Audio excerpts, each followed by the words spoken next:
Logan Paul, the social media megastar, has now been in the WWE for about a year and a half. And in that time, he's managed to impress millions of people with his in-ring ability and has changed the narrative of what WWE fans expect from celebrity involvements. I think it's fair to say that Logan Paul and Bad Bunny have really rewritten the script as to how the WWE is going to engage with celebrities moving forward. But as much as Logan Paul has impressed many of us in the ring, many still refuse to really give him the benefit of the doubt. Now, mind you, many don't bring a very good argument. They just don't like Logan Paul because they feel like he's an outsider. But then there's the other half that do bring a legitimate argument in terms of what he's done outside of the WWE being like fairly scummy, gross, and all around not something that you want to give attention to. And I can respect that sentiment, but today we're going to keep things purely to wrestling, and we're going to be ranking all of Logan Paul's matches in the WWE from Hall of Fame all the way down to trash. And hey, as always, don't forget to subscribe to this channel, ring that bell for notifications. If you're a wrestling fan, I can guarantee that you're gonna like this channel because we upload daily wrestling content, so go ahead and subscribe. All right, folks, here are the tiers that we're gonna be using. We have Hall of Fame, Great, Good, Meh, and Trash. Let's go ahead and get started with Logan Paul's first official match in the WWE, and that was at WrestleMania 38. That's right, he made his debut at WrestleMania in a tag team match between him and The Miz versus the Mysterios, Rey Mysterio and Dominic Mysterio, before Rey Mysterio was a deadbeat dad. And in this match, in terms of Logan Paul's performance, it was a very protected performance, and that's to be expected for a celebrity involvement's first match ever in the WWE. It's very common to put them in a tag team match with people who are very seasoned veterans. And honestly, there's no better seasoned veterans to get put in the ring to help mask your inability to get in the ring and really tango with the guys at full speed than The Miz and Rey Mysterio. But Logan Paul shocked us all by not only being able to do the routine moves like running the ropes, but looking like a goddamn pro. Out of the 4 men that are in this match, 3 of them are full-time WWE superstars, and Logan Paul was not the worst one because he was better than Dominic Mysterio, who was admittedly quite green at this moment in his career. But Logan Paul was looking phenomenal. He is doing frog splashes, running the ropes like he's been doing it for years, hitting a beautiful 3 amigos, playing the audience like an absolute master of the game. Overall, this is the match that left us all shocked and bewildered because we never thought that it would be even possible or comprehensible for any celebrity to even come close to matching what Bad Bunny had done a few WrestleManias earlier. Actually, no, I'm getting it wrong. It was literally the previous year's WrestleMania 37. And yet here was Logan Paul doing all of that. Now, mind you, not as good as Bad Bunny's first appearance, but making us realize that, oh my God, like the Bad Bunny thing wasn't a one-off. Like we should be expecting our celebrities to actually be pretty decent and being able to cook in the ring. Overall, I was incredibly impressed with Logan Paul's in-ring ability, his in-ring presence, and his ability to play to the crowd as the dastardly heel that he was. And also the match ended with a pretty fun swerve, if you want to call it that, with The Miz turning on Logan Paul and hitting him with a skull-crushing finale. Everything about this was so much fun. This goes into the great category for me. And next up, we have the first singles match of Logan Paul's career, and it is Logan Paul versus The Miz at SummerSlam 2022. What many consider to be one of the best SummerSlams in years is not just crescendoed by the fantastic main event, but this is another highlight and talking point of this event. Logan Paul versus The Miz torched the damn ring. It was so good. Not only had Logan Paul improved since his match at WrestleMania 38 in that tag team match, but he has now shown that he is able to put his money where his mouth is by doing crazy things like doing frog splashes from the ring to the outside, breaking the tables onto The Miz. Like Logan Paul truly demonstrated that he is willing to put the blood, sweat, and tears to entertain wrestling fans. And again, being put in the ring with as safe of a worker and as professional of a worker as The Miz definitely helped Logan Paul here in his first outing to look like a megastar. Again, this was another excellent outing by Logan Paul. What I didn't like about this is Logan Paul as a face does not work. Like, it is so easy to want to hate Logan Paul that they really needed to really turn into that and really play into it. So him being the baby face here really didn't work for a lot of us. In fact, many of the fans started booing Logan Paul and rooting for The Miz halfway through the match, which leads to a little bit of confusion for the folks that are watching it at home. But overall, another great performance from Logan Paul, and this goes again into the great category. And then we have the match that really brought up the debate and had a lot of people asking the question, why is Logan Paul getting these crazy good opportunities when people who are working day in and day out are not? And that match would be Logan Paul versus the Tribal Chief Roman Reigns in Saudi Arabia, crown jewel for the WWE Undisputed Universal Championship. That's right, Logan Paul in his third match in the WWE, his second singles match, was trying to dethrone the Tribal Chief Roman Reigns. And what freaked a lot of us out was that this thing was taking place in Saudi Arabia, and Saudi Arabia seems to be this vacuum in space where crazy shit that shouldn't happen in the WWE happens. Exhibit A, The Fiend losing to Goldberg. Exhibit B, Goldberg versus The Undertaker for some reason needing to have a match when both guys are significantly past their prime. Exhibit C, bringing Shawn Michaels out of retirement. And the final exhibit being that they had asked for the Ultimate Warrior to be part of one of the events when he had already passed away. And honestly, with that Saudi Arabian money, I wouldn't put it past them to bring the Ultimate Warrior back from the dead. But why do I bring this up? I bring this up because there was still a 1% possibility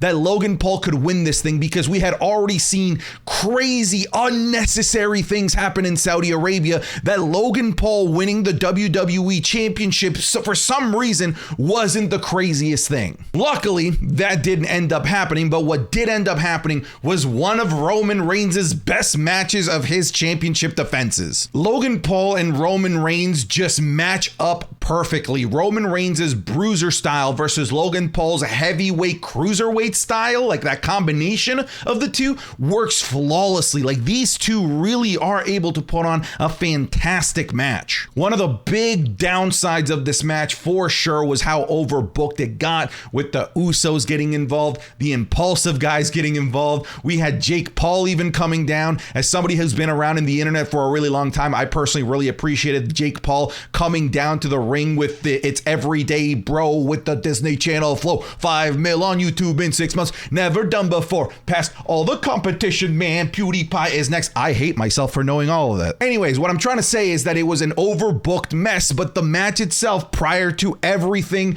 going crazy with everybody interfering, was actually fantastic. And if I were to compare it to the rest of Logan Paul matches, it goes into the Hall of Fame category. Next up, we have the Men's 2023 Royal Rumble match. And I wanted to include this on here because Logan Paul was in the match and he was one of the highlights of that match. Although he didn't end up having this like long Iron Man run and he wasn't like eliminating people left, right, and center, he definitely came away with the most viral, sensational moment of the entire match, which was that crazy coast to coast springboard clothesline where him and Ricochet like met at the very top. It was crazy. It was amazing. It was memorable. And it was, as he likes to say, viral. His ability to put his body on the line for singular moments like that just tells me that this guy understands this business. He understands what he needs to do in order to get a reaction from the crowd. He understands what he needs to do in order to be remembered and not forgotten. He gets this game, and this is one of those matches, one of those moments that demonstrated to the whole world that Logan Paul understands the business of the WWE. Now, mind you, because this wasn't really a proper match, we're really talking about a singular moment. I'm gonna put this in good because it really wasn't one of these matches that really we can compare it with, but still a highly memorable moment that I want to include on here goes into the good category. Now, next is the Men's Elimination Chamber match at Elimination Chamber 2023, and I know he wasn't in the match. I just included this in here because he made himself involved in the match towards the end. This is when the WWE and Logan Paul really decided that, hey, like, Logan Paul is a heel and this is how we're going to treat him. The fans want to boo him. The fans hate him. Let's make them hate him by having him interfere and cost Seth Rollins the match. And this is where he pulled out one of like the most beautiful buckshot lariats that I've ever seen. Now, mind you, because it wasn't really a proper match, I really wish he had been in it. I think he could have been a great addition to the Elimination Chamber match. I'm not going to highly rate this, so I'm going to put this into the meh category, even though it's not really a proper match, but I wanted to talk about it because it was a high profile match that he made himself like highly involved in. Next up, we have his singles WrestleMania debut debut in a match between Logan Paul and Seth freaking Rollins. And before I get into the match, I want to talk about the theatrics of everything, because now we are in full heel Logan Paul, and you can tell that he is hitting his stride. This is the character he was always meant to be and portray. His entrance was glorious, coming down in the zip line with the piped in microphone that he had on. It was brilliant, absolutely genius for him to come out mic'd up with somebody wearing a Prime bottle costume dancing around him. It's like the perfect level of unnecessary heel work that you expect from somebody like Logan Paul that just works so well at getting us to hate him. And then of course later on in the match we find out that that Prime bottle is KSI. Brilliant reveal and a brilliant use of KSI. This was genius. Now the match itself was a tremendous amount of fun. It was quite technical for the first half of it, and then the last half was just this chaotic mess that was just so much fun with the involvement of KSI. Logan Paul having another viral moment by vlogging while he's jumping off the turnbuckle and through the table, accidentally hitting KSI. Genius. And then we had back and forth 2.99 counts. Seth Rollins made Logan Paul look incredible in this match. I dare say better than Logan Paul versus Roman Reigns. This is Logan Paul's best match to date in the WWE, and frankly, because it was against such a fantastic worker like Seth freaking Rollins, I have a really hard time seeing how Logan Paul can ever outdo this. This goes into the Hall of Fame. Next up, we have the men's Money in the Bank ladder match. This was Logan Paul versus Ricochet versus Santos Escobar versus Butch versus LA Knight versus Damian Priest. In this men's ladder match, once again, the spotlight was stolen by Logan Paul and Ricochet with yet another viral sequence. Although to be fair, Logan Paul had a lot more offense and a lot more moments than just that sequence with Ricochet, so Logan Paul again putting his body on the line to entertain and demonstrate to the fans that he is willing to put in the work and put his body on the line to demonstrate that he is here to stay as a WWE superstar. Now, of course, the highlight of this was the springboard Spanish fly onto a set of tables, a springboard Spanish fly that in theory shouldn't have worked because neither guys were properly set, but Logan Paul and Ricochet said, fuck it, let's go for it anyway, and they landed that viral moment that we will probably be replaying in our TV screens for years to come. Logan Paul's performance in this was absolutely fantastic. Of course, because he's only 1/6 of the performers in this match, it's tough to really grade this when he's having, a tag match or a one-on-one match. So I'm going to put this into the good category, but Logan Paul's performance in this was great. Next up, we have Logan Paul versus Ricochet at this year's SummerSlam. And this was a match where both guys came out looking like an absolute megastar. In my opinion, this was the best match of SummerSlam, and it kicked off the show. And I think at this point, the WWE has the kitty wheels and the handcuffs off on Logan Paul. They just know that this guy, if you just let him go, he's going to deliver a fantastic match. And I think it was demonstrated by this match with Ricochet. It was hard hitting. It was athletic. It had cool superhero-like moments. And it really played again into Logan Paul's heel persona that he is now starting to master, as he would flaunt Ricochet's wife in front of him and he would win with brass knuckles. Like, he has absolutely just dove headfirst into this heel character, and this is the match that I think he really flourished as heel Logan Paul. Again, with this being the best match of one of the biggest shows of the year, I think it just demonstrates that the WWE knows that this guy is here to stay, that this guy is money, and that he can deliver in the big times with just about anyone. Logan Paul versus Ricochet also goes into the Hall of Fame. Now, I've got an extra special treat for you because I've got more things than just his wrestling matches. Next up, we have Logan Paul versus the Japanese Forest, where he got canceled because he was an absolute jackass and was belittling somebody who unfortunately had taken their own life while wearing a stupid alien hat. Now, I think that Logan Paul thought that he was doing really well, that he was winning this matchup,